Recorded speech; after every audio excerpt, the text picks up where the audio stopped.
Hello दोस्तों, कहानी संग्रह चैनल में आपका स्वागत है। आज की कहानी है कबूतर और चींटी की कहानी। गर्मियों का मौसम था। एक चींटी को बहुत तेज प्यास लगी थी। वह पानी की खोज में यहाँ वहाँ भटकने लगी। कुछ ही देर में वह एक नदी के पास पहुँच गई। वह नदी पानी से भरा था, लेकिन चींटी सीधे उस नदी में नहीं जा सकती थी। इस वजह से वह एक छोटे से पत्थर पर चढ़ गई और वहीं से झुककर नदी का पानी पीने की कोशिश करने लगी। जैसे ही चींटी पानी पीने के लिए नीचे की तरफ झुकी, वह नदी में गिर पड़ी।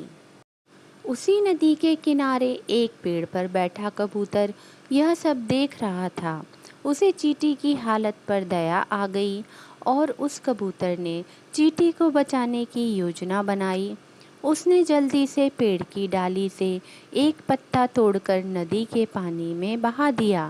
चींटी उस पत्ते पर चढ़कर बैठ गई और वह पत्ता नदी के किनारे पहुंचा तो वह पत्ते से कूदकर जमीन पर आ गई।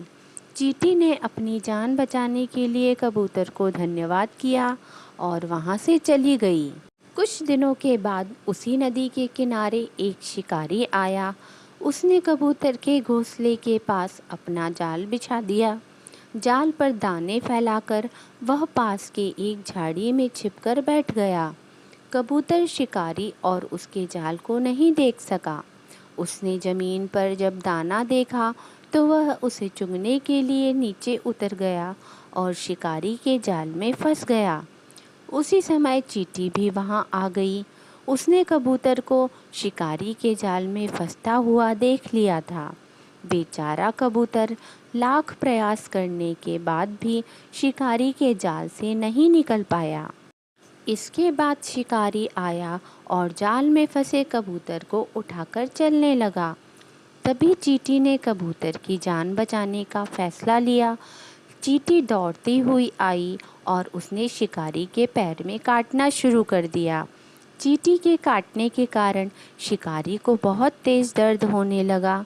उसने जाल को नीचे फेंक दिया और अपना पैर साफ करने लगा। इसी बीच मौका पाते ही कबूतर जाल से निकल गया और वह तेजी से उड़ गया। इस तरह चींटी ने कबूतर की जान बचा ली। कहानी से सीख: अगर कोई बिना किसी स्वार्थ के किसी की मदद करे तो उसका अच्छा परिणाम भी कभी ना कभी ज़रूर मिलता है। अच्छे व्यक्ति के साथ हमेशा अच्छा ही होता है।